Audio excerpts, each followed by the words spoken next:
Good morning. Hope you guys are doing well today. All right, so does brush size matter? I want to be able to show you guys so that for those of you who are starting and working with a smaller brush, you're probably wondering, oh my gosh, am I going to make improvements if I work with a bigger brush? I'm going to show you the difference between both so that you have a really good understanding.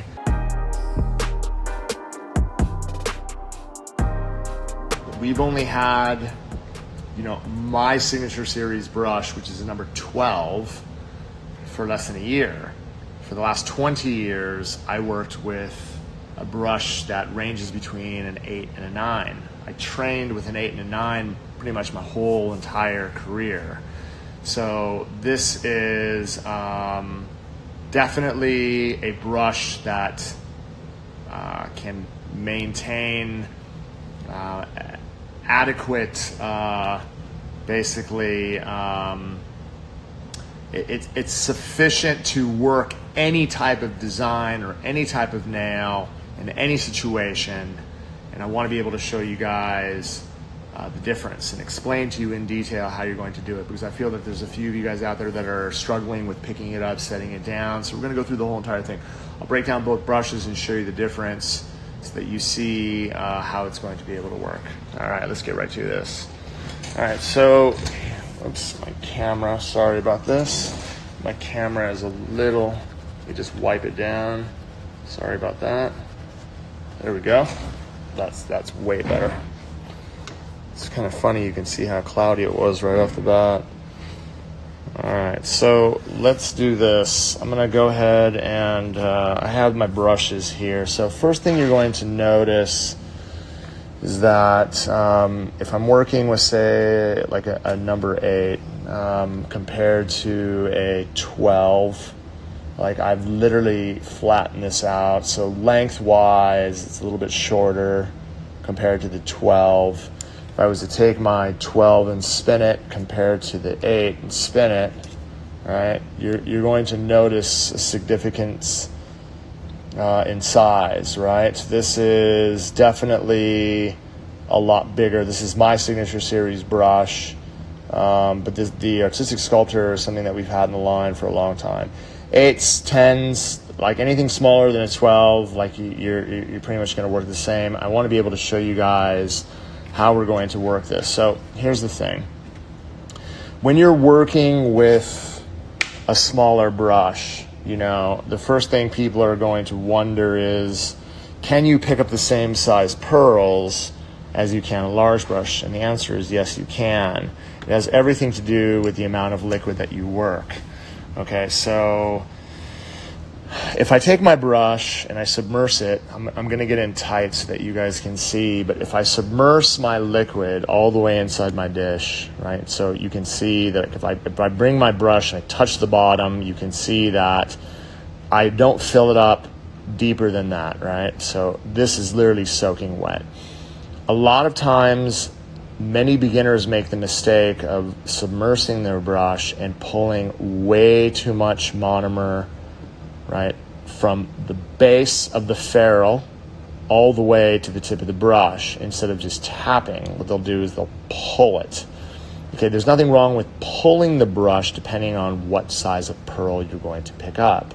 So if I take my brush and I pull most of the monomer down to the tip, I'd say the largest bead I'm going to be able to pick up, depending on how many times I bounce, is literally that big, right? So like relative in size to my finger, you can see that probably fits just the cuticle area for a fill. Okay, so I'll just go ahead and set this bead right here. So how am I going to get something bigger? Well, you literally have to submerge your brush and you have to get this thing like really, really wet. You can see how much it's dripping. I have to barely touch it. I have to keep it swollen, okay? If I keep it swollen, you're going to notice that if I bounce inside the powder, I'm going to be able to pick up a bead, I'm not even kidding you, probably 4 times the size of this, okay? So you'll notice again, if I take my brush and I'm pulling liquid out of the brush, I'll do it from the side so you can see, pulling liquid from the brush, the most amount of liquid, sorry, just dropped. If I take my brush and I pull everything out, the most amount of liquid, even if I'm bouncing it a few times, I'm only going to be able to pick up again a really, really small bead, right? This is not going to help me if I need to sculpt something relatively long. In order for me to get a large size pearl, what I have to do is I have to submerge my brush, get it swollen, barely touch it. You can see the difference. That thing is full of nail liquid, okay? And again, this is a number 8. And you're going to see by just bouncing in the surface, I can get a bead. I get a monster bead. Again, look at the difference between this one and this one, okay? So where does that, how does that help? Well, again, you'll notice if I take a nail form, okay, and let's just go ahead and bring this all the way out here.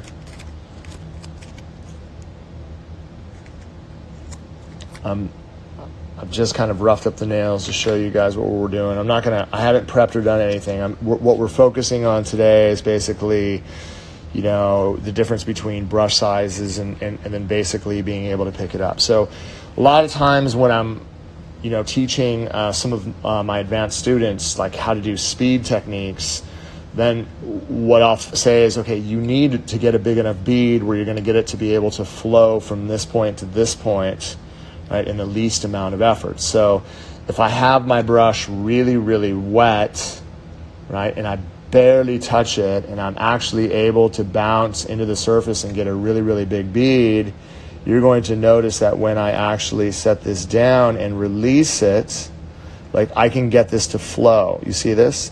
Even though it's kind of runny, it's not a big deal. And again, I'm not really concerned about whether or not it's losing its form, because at the end of the day, you can see how, you know, depending on the length of the nail, I could always juggle this back. And again, I'm using a much smaller brush, right? You can see that my edges here have rolled to the sides actually really, really well. I'm not concerned about the free edge. I'm more concerned about getting it nice and tight around this area. I could always go back and juggle the front, right, to whatever shape I desire. And honestly, if I want a longer nail, you'll notice that even with a smaller size brush, I could still play around with the acrylic, right, to get this to the length of desire. Is it going to be a really, really, you know, is it going to be a well sculpted nail? Not completely yet. You can see that it's really flat from the side profile. So what I'd have to do is I'd have to come in, get another bead. I usually like to set my beads, especially when I'm doing this, like I'll set them backwards. It's not on my customer.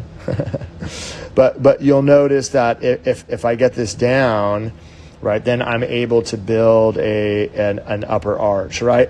So depending on what shape of nail we're going to be working on, I'm using a number 8. Okay, so this again is going to give me the ability to sculpt out, say, active length. If I was going for longer, what I would do is I would actually build the free edge first. So you notice as I'm working and I'm trying to get this into great form, I'm doing the same thing as I'm working my Signature Series brush. I'm using the base of the brush, right, to kind of mold it into shape, and then I'm using the tip of the brush to kind of smooth it out as I'm working all the way through, okay? All right, let's get to another finger. We'll continue going through this so that, excuse me, that you guys have a really, really good understanding. Odorless is, yeah, no, this is a low odor monomer. It's not odorless. Odorless monomers They don't perform the same. They actually don't work. They don't. And if you guys are like, it does, well, good for you. All right, so again, you'll notice that size-wise, okay, like if I take two brushes, the number 8 to the 12. Okay, so is the 12 going to be easier to pick up a larger bead? It is, because I can get more liquid. So if I'm, again, if I use the same technique and I, again, get it quite swollen, then if I barely touch it, then I'm going to be able, with a much larger brush, you can see from here, I'm definitely going to be able to get something that's going to match the size of the 8. It's going to be a lot bigger. Definitely is. It's a little bit easier to pick up a larger bead because I have a larger surface area to work with. But I have a lot of students who are like, Greg, do I need to jump to this right away? And I always say, look, if you cannot master doing acrylic nails with a number 8, then you should wait. You really do have to master the smaller size brush first. And then if you can build a little bit of confidence, it's not going to take long, then I would say, yeah, step up to this. If you guys are like, you know what, I feel that I'm going to be working a lot better with a bigger brush, then definitely. I feel that some students, they find it easier working with a larger brush because they could pick it up. The biggest problem that a lot of beginners have is they struggle with just trying to get the right amount of monomer on the brush. So like this, by taking your brush and dipping it in and getting it really, really wet, these are the problems that students make. What they do is they take the brush and they go like this. They pull here, they pull here, they pull from their side. They just literally, or they'll sit there and like play around with it, and then they'll try to go into the powder and they'll water ski across the surface, and then you end up with this really shitty booger on the surface of your brush. So like at the end of the day, I don't want you guys to get really dry, nasty pearls.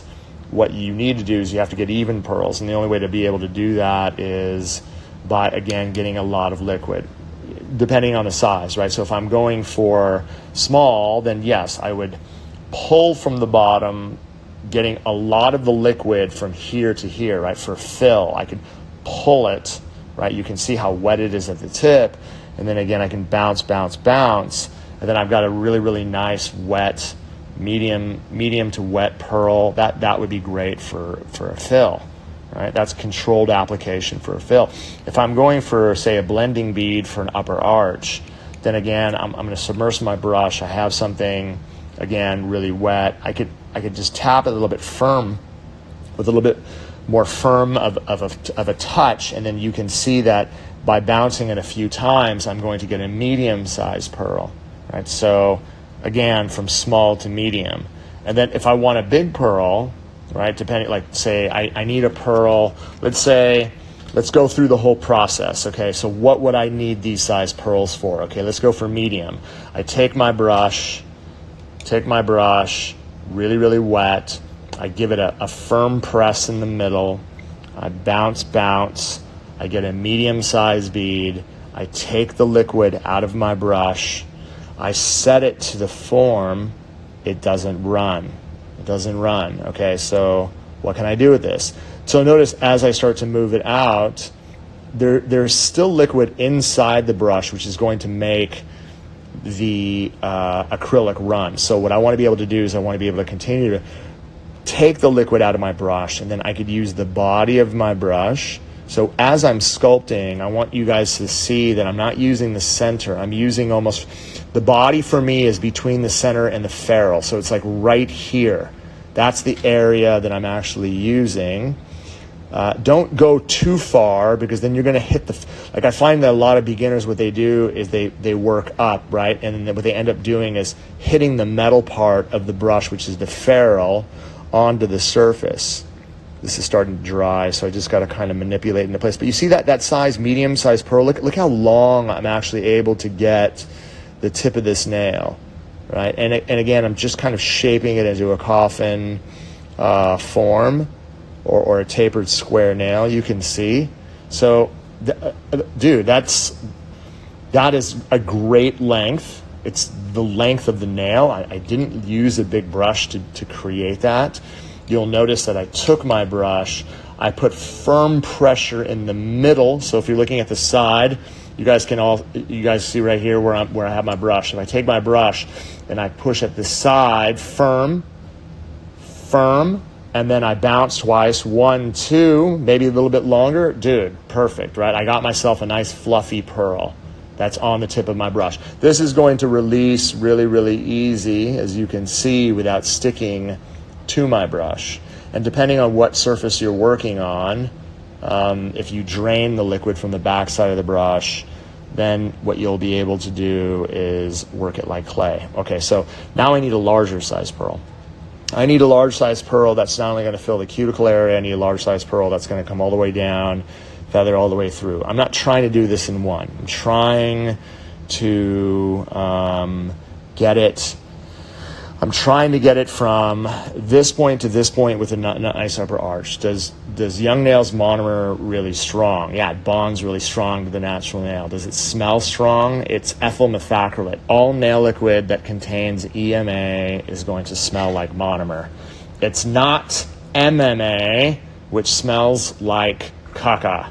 It smells like fuel. It's awful. Like, if you ever got a monomer that actually had MMA inside, you guys can smell the difference. It's a very, very sharp, burning. It like burns your eyes. It's awful. If you're working in a room like this, and what I mean by this, you guys can see, this is my studio, right? This is where we do a lot of our shooting. I have a lot of open space inside here.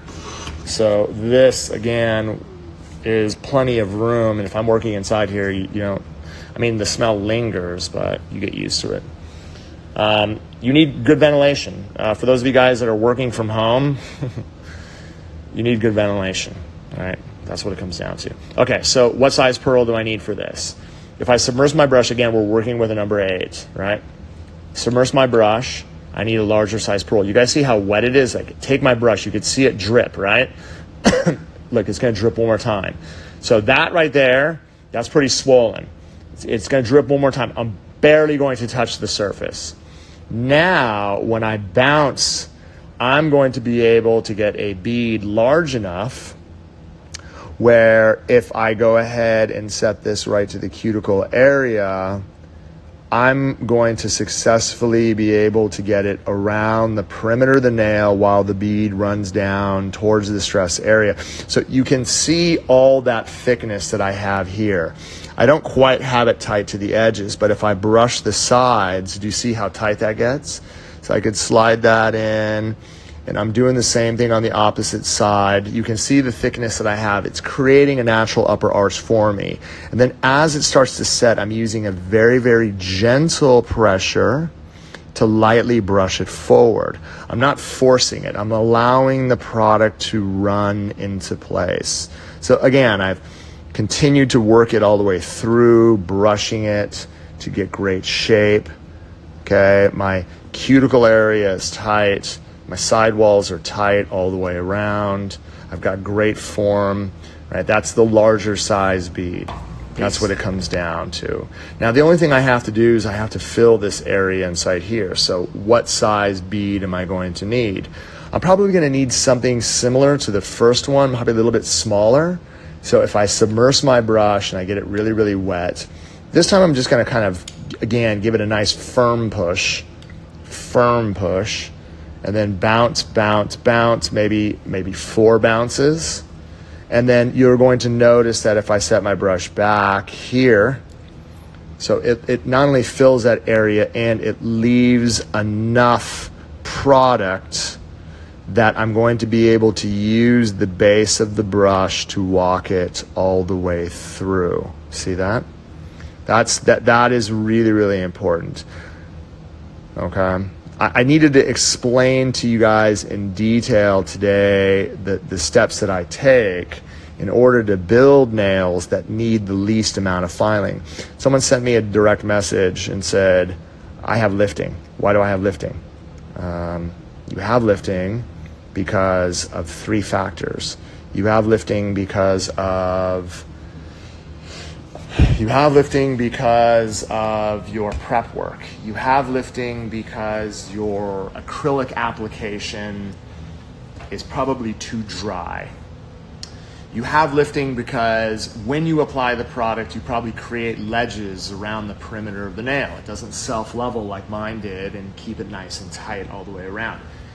You probably have lifting because it's so thick around the cuticle area that when you file, you disrupt the bond between the acrylic and the natural nail, right? You have to be able to file in the least amount of time, the least amount of effort. There can't be ledges. You have to be able to file flush around the perimeter of the nail. All of these factors make all the difference to whether the product doesn't lift at all. And for those of you guys who know my brand and have been working my brand, we have the #1 acrylic in the world. The reason why we have the #1 acrylic in the world is because the chemistry is unlike anything that's out there. It has the best stability, it has the best color, it ages the best, meaning you can do a fill, I'm not even kidding you, you could do 500 fills and the 500th fill is going to look as good as the first time you do it, and the product doesn't lift. We set the standard really, really high. I can't speak for anyone else's products that are out there. I get DMs all the time about like, why is my product heating up? I don't know. I mean, it's the chemistry. Because all acrylic chemistry is completely different. We have again created a chemistry that is going to work, especially if you guys follow the instructions that I teach you. That's what it all comes down to. You'll notice this, all right? I don't need to sell my products. So yes, sell your products. I don't need to sell. I just need to teach. That's the thing it comes down to. And it's the same thing with you guys that are getting into the shop. You don't need to sell anybody on anything. Your work will speak for itself. If your work is good, if you can guarantee what you say, if you can teach your clients, because you're going to be educating them as well, they're going to trust the work that you do. That's what it comes down to. I'm going to get another tip here. All right, and then what I'm going to do is I'm going to go ahead and clip this off. All right. The products are not shipping to Canada when you be starting again, so get your acrylics. You can get a hold of Ray at home office. I'm going to go ahead and pin his information. Let's see.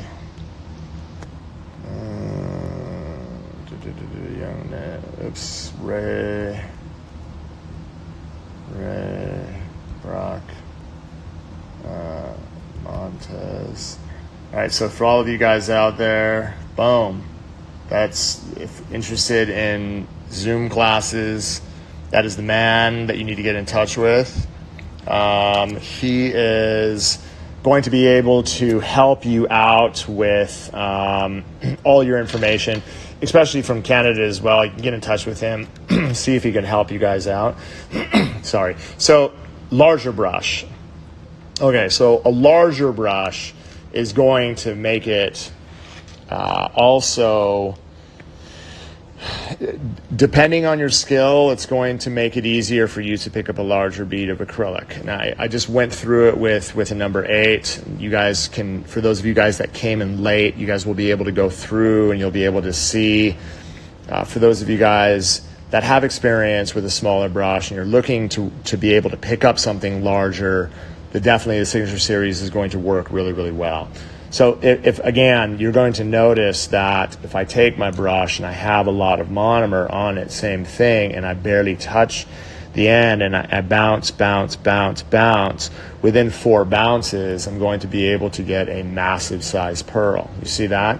And if I wait right? If I wait, I'm not going to attack it right away, then it's going to be in a state where all I have to do is kind of tap around the edges so that it's tight.